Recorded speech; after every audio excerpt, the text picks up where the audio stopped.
So we talked about in our last video the idea of why the Renaissance started in Italy and a couple of reasons and a couple of the economic and philosophical and social ideas that are happening in there. What we're going to get into today is the art that's going to be produced, that's going to come out of the Italian Renaissance in terms of what the merchants are asking for and doing, and the creativity that's being shown in the art world. And we'll get in a little bit into the um, literature world, the writings of the time period in our next PowerPoint.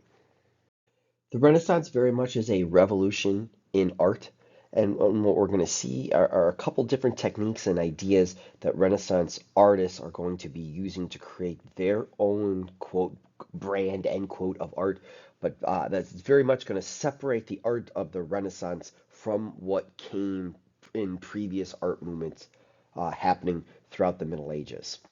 So the Renaissance artists, first and foremost, are going to use a realistic style copied from classical models.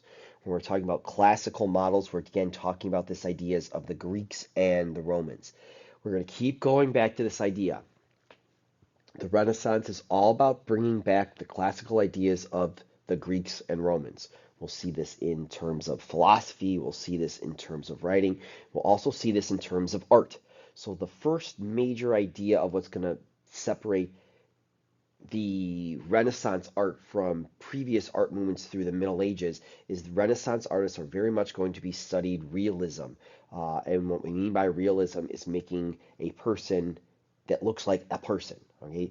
Going and trying to figure out how to accurately create three dimensions on a flat surface of a painting, how to be able to create anatomically correct humans and animals and other realistic portrayals out of stone in terms of sculpture. So one of the techniques that we'll talk about in a couple different ways is the use of perspective.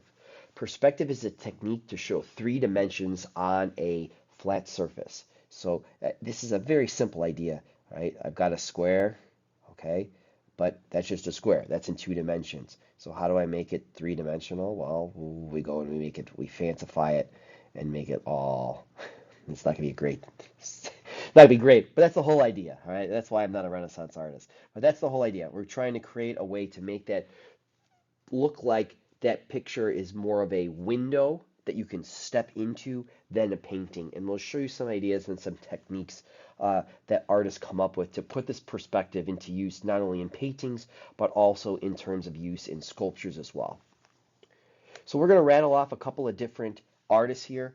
For these artists, it's important to know specific works of art that they make and some of the techniques that they're doing.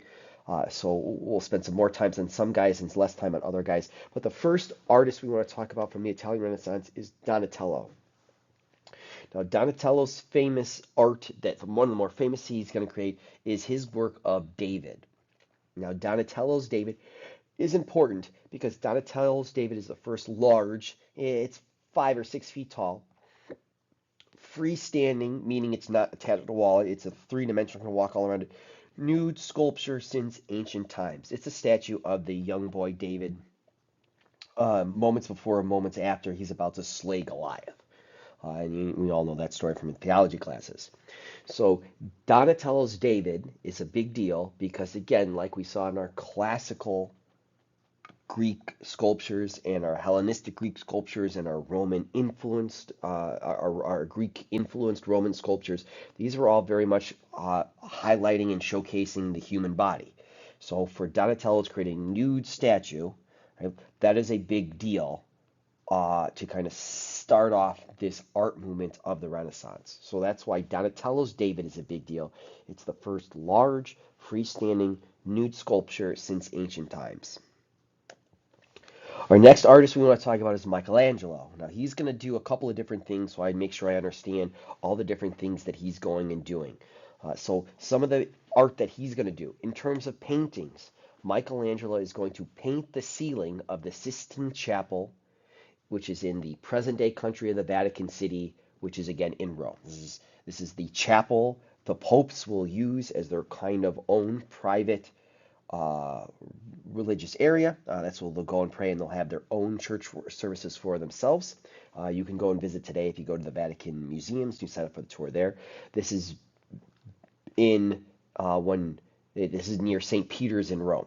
So as St. Peter's is being rebuilt in the 1500s and being reestablished, the Pope commissions Michelangelo to go and paint the ceiling, and eventually he'll paint the sides and the back wall and front wall of this chapel.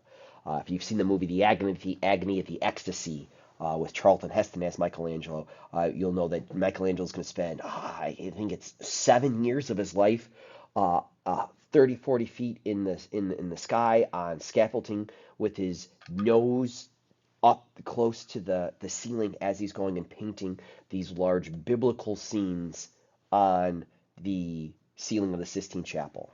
So some major scenes with David, with Noah's Ark, the centerpiece of the chapel being the creation of Adam, with God on one side of the scene and Adam on the other. And we'll show you, obviously, we'll show you a lot of pictures of these works of art as well, but that's pretty famous as well.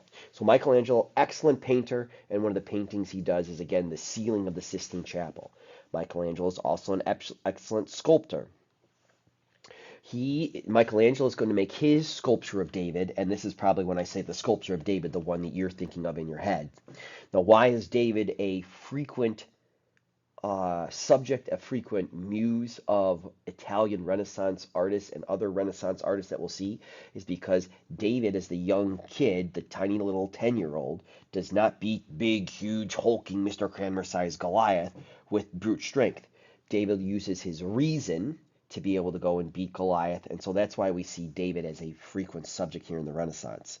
Now, in terms of the sculptural techniques, David by Michelangelo makes a very good use of perspective in terms of sculpture. And what we see here, and we'll talk about the reasons why David is sculpted as it is, but because Michelangelo's David was commissioned to be put on top of the cathedral in Florence, it was meant to be seen 40, 50, 60 feet away from the viewer. So Michelangelo, understanding this, sculpted David to where some body parts are enlarged than others. So even though Michelangelo is looking for perfect photorealism, he has to go and sculpt his David using perspective so that when someone's standing on the ground looking up at Michelangelo, his eyes and that image is going to be compressed to make it look perfect how it was.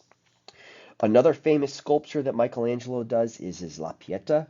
This is a sculpture of Jesus and Mary, and this is Mary holding the newly dead body of Jesus as he's been pulled off the cross after his crucifixion. This is, again, another beautiful piece of art, one of my favorite pieces of Michelangelo's. And for paying attention, Michelangelo is not only an excellent painter, he's not only an excellent sculptor, he's also an excellent architect, where he designed the dome of St. Peter's in Rome. He helped build that cathedral. So he's an excellent painter, sculptor, and architect. And if we remember from our last slide, the ideal Renaissance man is someone who is very good at all things. So this is why, hint, wink, nudge, Michelangelo is an excellent example of a Renaissance man during the Renaissance. So hopefully you're picking up on my hints and winks and nudges, because I'm laying on that pretty thick for our quiz and our final exam in May. To understand what sets Renaissance art to be out from medieval art, we need to go be able to compare and contrast. So we've seen this picture before when we were talking about the Crusades in December. And so again, what we see here is a very unrealistic painting. This is an unrealistic piece of art. If we're looking at the clues given to us in here, we see that this tower is 1, 2, 3 stories tall. Okay, so again, if a story is about 8, let's make it easy, 10 feet tall, this head, if this is 10 feet from here to here, this head is what, 5 feet tall? This is going up to my shoulders from the floor. So this is a giant head, right? Just using the context clues from the painting, if this is at the same height as this, these guys are what, 15 feet tall, right? These horses, if that's their hind legs back there, are 20, 25, 26, 27 feet tall, right? This is lacking in realism. We can say that this is very flat. There's no depth to this painting. It's portraying humans, but it's not very realistic. It lacks perspective. So what we see in the Italian Renaissance art is paintings like this, and this is from the Sistine Chapel in Rome. And what we see here in Jesus giving Peter the keys to heaven, we see the use of perspective. And you've probably done a painting like this in grade school. It's a very simple one-point perspective painting. We've drawn the horizon here, all right, where the sky meets the ground. We've put a point on that horizon, and if we see every line, right, here goes towards that vanishing point. I mean, this is almost looks like a window. You can step into this painting because it's more of a window than a flat piece of art. We understand that things that are farther away are smaller than are things closer. So Jesus is very big and the disciples are very big in this painting close up, but people in the middle ground are a little bit far smaller. And the people who are farther away are smaller still, suggesting a sense of distance and depth to the painting. So when we're talking about perspective, these are the techniques that are being used to create this realism to the extent of what we saw with the classical art that we've studied in the first semester. Donatello's David is right here. And again, the freshman boys are very quick to point out that, hey, Mr. Cranmer, he's naked. Yeah, that's the whole point. So we have David standing on the slain head of Goliath. He's got a hat on, right? But again, the whole idea is that this is art that is different from what we've seen during the Middle Ages, right? Most of the people in the Middle Ages very famously clothed. And so we see this as a nude sculpture for the first time since the so the original is in Italy. If you go to London, and I know this is not the best lighting in there, you can kind of get this is a Mr. Cranmer sized scaled. So when I say large, it's not like it's a giant sculpture, but again, this is the whole idea of this is a sculpture that is not just made for hold up Birmingham. This is a substantial bronze sculpture that's the first nude since ancient times. That's why Donatello's David's a big deal. And again, obviously he's making other things, and those are other example of Donatello's work from the time period. Michelangelo's David is the one that you're probably familiar with. If you go to Florence, they have an entire museum built specifically to house this work of art. And then that's if you turn down the hall, that's the main viewing gallery that you can go and see it. Right? Unlike Donatello's David, Michelangelo's David is a pretty substantial sculpture, and you can kind of go and see again. That's a Mr. Cranmer size representation to give you a little sense of size and scale here. Again, a lot of these pictures don't really do justice just how big this is. So this is a picture we pulled from the internet of one of the historians or workers at the museum going and doing restoration. So to give you a sense of the size and scale of the statue, this is pretty tall, this is pretty big. Now, why is it made to this scale? Because when the people of Florence built their cathedral, they wanted to line the top of the dome as well as the sides of the cathedral with sculptures of famous people from the Bible, including David. So that's why Michelangelo's David was commissioned to be put up 50, 60 feet in the air, right? So that people could go and see all these famous sculptures all around there. So that was the plan. Well, Michelangelo went and sculpted his David, looked gorgeous and amazing, and then the people of Florence said, well, how the heck we're going to get it all the way up there, where they scrapped that idea. So then they moved Michelangelo's David to, and this is a copy of the original, outside the city hall in Florence. So that's where it's got. And now he's specifically facing the direction that he's facing. He's put here, and he's not turned around and facing other ways, because that's then facing one of Florence's rivals to be kind of say, hey, we're David, we're going to be triumphant. You guys are Goliath, you're going to be slain. So there's instead of the religious context that it was originally put in, it was then put in a political context to kind of go in and to show defiance towards other Italian city-states. So we go and we see lots of different examples of David's. So this is Mr. Cranmer next to 4 copies of David's here. So this is the original in the museum. This is the copy that the original was out here for several centuries, but then it started to get rained on and other stuff. So there's now a copy of the original outside of where it was put on display.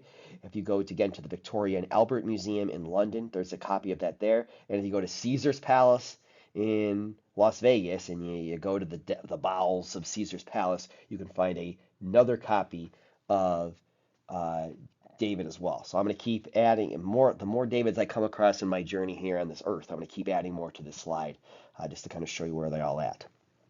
Now, to get into the art here, you can focus on a lot of different parts of this, but we want to understand what the use of perspective here, why this is a good example of Renaissance art. First off, the hands are a big deal, not only in the sense of the detail. You can see the veins on the hands, you can see the knuckles, you can kind of go see, you can almost see, I mean, feels like you're looking for that to blunt. You can see the almost the eyelashes on the eyes, the iris that's carved in there. So not only the realism, but the use of perspective. If you actually go and stand as close as I did at the toes of David, you can see that David's hands are gigantic. His head is not in proportion to the rest of his body like Michelangelo would have sculpted, because again, someone who's putting sculpting dirt underneath the toenails. Why is all that up? Because of perspective, because you're not meant to be looking at this from toe level. You're meant to be looking at this 50, 60, 70 feet in the air, and your eyes are going to squash that kind of optically to make it so then if you're where it was originally meant to be displayed on the top of the cathedral, it would have looked realistic versus when you're able to put this much scrutiny, you wouldn't see it. But again, you can see the muscles in the arm and the elbow and the intercostals that you have on the side of your body there. So that's Michelangelo's David.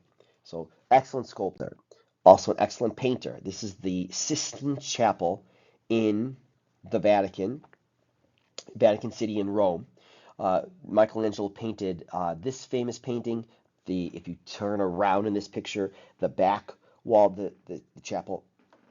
And then famously, and I want to make sure I gave you this one so you could see the curves in the chapel as well, but the ceiling of the Sistine Chapel with the different scenes from the Bible playing out here. If you go and you stand at the bottom and you look up, this is a little bit of a flattened version of it, but that's the whole idea of the various different scenes from the Bible being played out so that if you looked up, you would be kind of uh,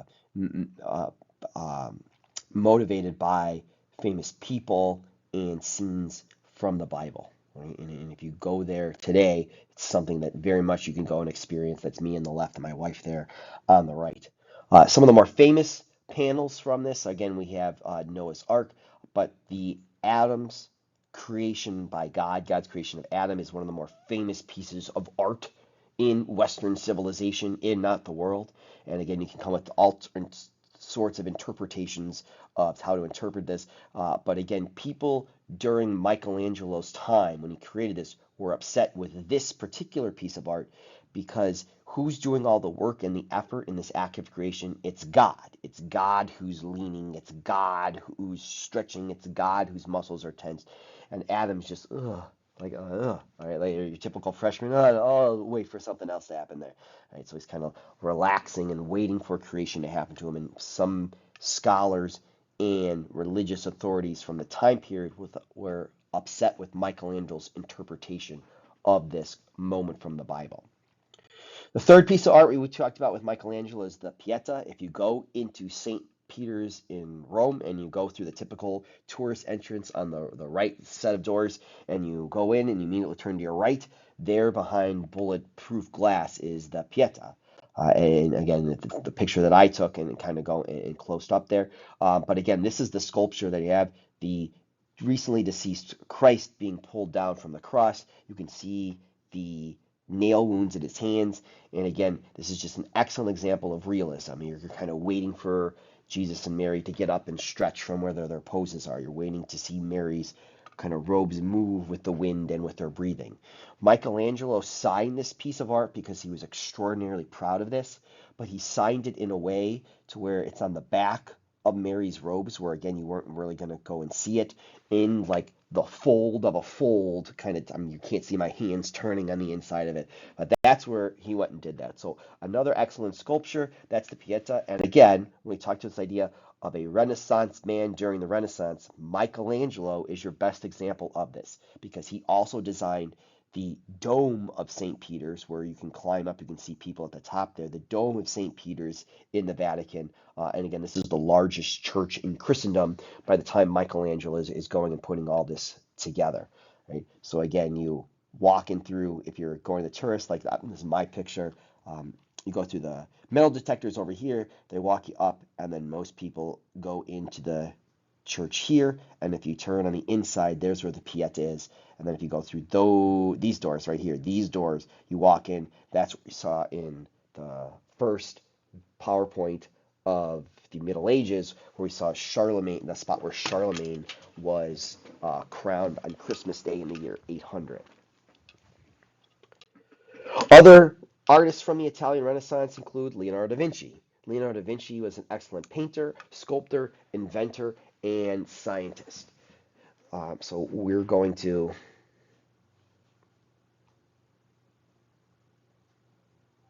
talk about a couple of different pieces of art that he's famous for. One is Vitruvian Man, where you've probably seen this piece of art before. You probably just don't know the name of it. He's the creator of the Mona Lisa, and he creates the Last Supper. And we'll see how he uses some of the techniques of perspective in these paintings as well. Another famous painter is Raphael.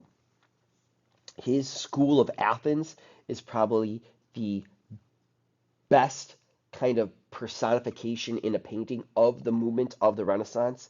We'll talk about that more in a second. So if we were to pick one painting to represent the entire Renaissance, Raphael's School of Athens would be that. Not only does he have a good use of one-point perspective, all right, it's not just its richness of its colors, the harmony of its composition was focus, but this is Athens. It's the scholars of Greece and Rome, your Plato's, your Aristotle's, your others, and we'll see this in the painting. And remember, the whole point of the Renaissance is to bring back the ideas and art of Greece and Rome. So if that's the whole point of the Renaissance, to go back to Greece and Rome, the School of Athens of a painting of people from Greece and Rome is going to be the best personification of the Renaissance in a painting. Madonna and Child are a favorite subject of his. And then his famous portrait of Raphael's Portrait of a Young Man is probably one of the more famous portraits that we don't know if it exists anymore. It was stolen by the Nazis during World War II, and we don't know if it was torched by them or if it's hanging in a former Nazi's apartment like we found other pieces of art. But his Portrait of a Young Man, Raphael's, is one of the great lost pieces of art from the 20th century that people are still looking for. Now, the Ninja Turtles that we rattled off here that are on your study guide for your quiz, those are the more famous painters of the Italian Renaissance, but we also have painters like Sofonisba Angulosa and Artisma Gentilici, who are famous and well-accomplished artists in their own right, who don't obviously get as much due as their male counterparts. If you go to, again, the Victoria and Albert Museum in London, you can go, I don't know if it was a temporary display, but this is Da Vinci's notebook that he wrote, right, from the time period, all right, in his own hand. So that's right there. You can go and see it. Famously, Da Vinci used a code, a Da Vinci code, if you will, to write all of his notebooks. And very simply, he just wrote it backwards. So if you look at it, it's hard to see. It's hard to see because it's not the clearest picture that I took here. But you need a mirror to be able to like put up here to be able to go and read it correctly. So that's the famous Da Vinci Code that Leonardo da Vinci came up with to kind of hide all of his writings that he did. The first major piece of art we want to talk about with Da Vinci is his Vitruvian Man. Again, this comes right out of his notebooks, but what he's getting at here is this idea of the golden ratio that we see in some different ways throughout humanity and the natural world. And basically what this is saying is that in his study of man and human anatomy, Michelangelo went and would dissect corpses of animals and other stuff to be able to see how the muscular work, to be able to kind of go in and show you, one, how to draw a man, but the proportions of a man. So if we see here, this is slightly just larger than a square. This is about 1 to 1.3, and that is about the ratio for most people. So what this is going and saying is that, again, if we want to stand up from our computers or where we're at and go and stretch our arms straight out and then go up and top and then go down as much and get our arms out, we create a circle around basically our center in our body, right? And we make that shape, but that humans are also from fingertip to fingertip about equal to their height. So if you want to know how tall you are, you can measure yourself from fingertip to fingertip, and that should give a pretty close approximation to your height. So that's why people in the NBA are in the NBA and you're not going to be, is because the people in the NBA are literal freaks of nature. We get people like Tyrus Thomas, who are 6'7" tall. But they've got like 7'2", 7'3" wingspans because their arms are that much longer in there, which makes you a very good rebounder, not the best scorer in Tyrus Thomas's case. But that's an example of, again, just human body proportions and what makes professional athletes just on that next level from your regular athletes. This is the Mona Lisa. Again, lots of things, but for our purposes, we want to go and just notice again, the use of perspective, how the stuff in the background kind of goes away. This is, again, lots of different painting. You can see the realism that's put in here. When we talked about with the Egyptians and going and using grounding down mummies for other stuff, the Mona Lisa is painted with Mamiya brown. So there's ground up mummies to go and paint here in the Mona Lisa.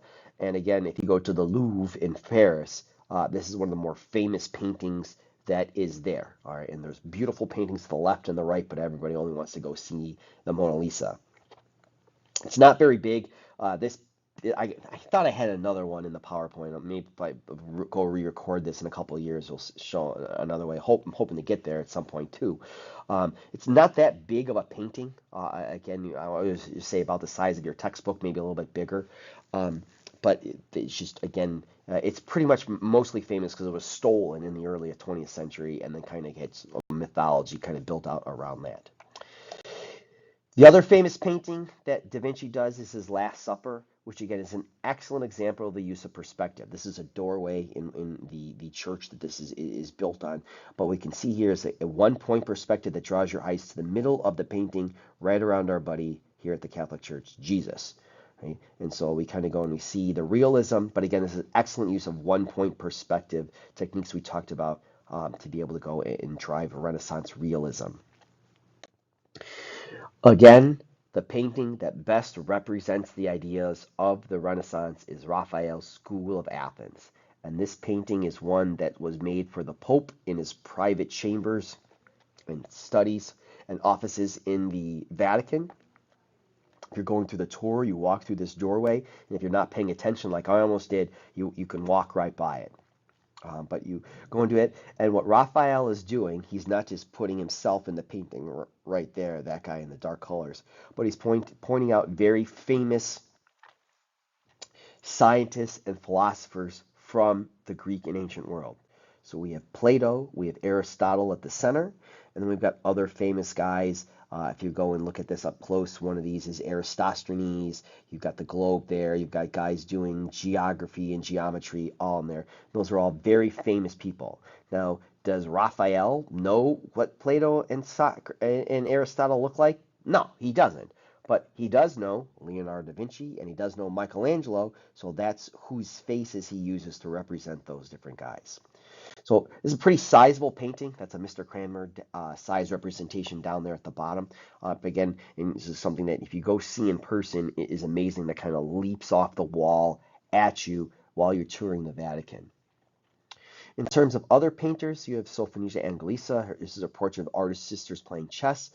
This is a big deal. We talked about this in your Renaissance web quest with that.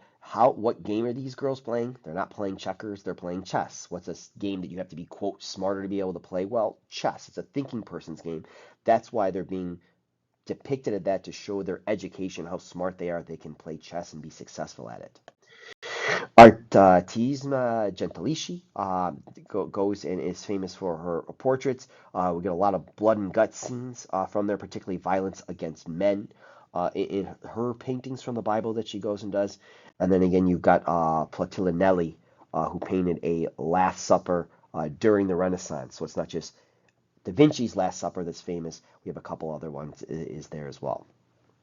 So these are all artworks of the Italian Renaissance. We'll get into literature of the Italian Renaissance in our next video, and then we'll finish up our study of the Renaissance by moving to the Northern Renaissance and the printing press uh, in, as we move through the unit.